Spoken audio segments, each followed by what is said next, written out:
Well, good morning. Thank you very much for the kind introduction, and above all, thank you very much for the invitation to be part of this event today. I think it's a great honor to have been invited to speak at this event for you, Elder. And I was very happy to accept this invitation, because also a nice opportunity to see Elder again. Last time we met was some years ago, and time is flying.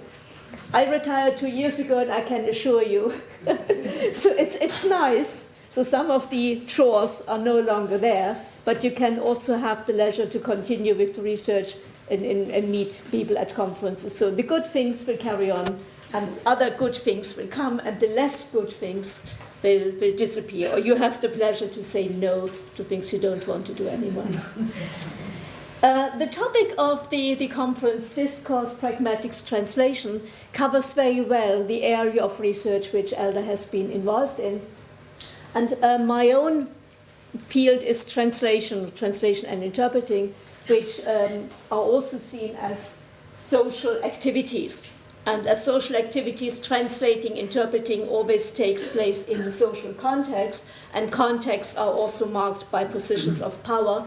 And they're also subject to the intervention of various agents. So not only the translator, but there are the commissioner, the clients, editors, publishing houses, and so on, academia as well.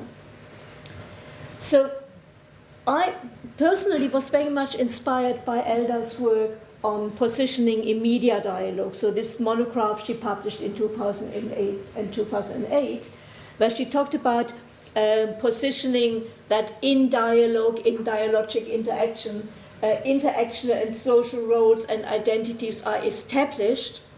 And so this differentiation between the interactional role and the social role. And also, as she says here, positioning involves assignment, shaping, and negotiations of reciprocal relations between all parties involved in the interaction. So this is something which, when I read this book, I thought, well, that's really very interesting, because interaction or interviews are not always just dialogues, because very often an interview is interpreted. So you have a triadic interaction, because you have the interviewer, the interviewee, and in the middle is the interpreter who mediates between the two. So interviewing as a triadic exchange.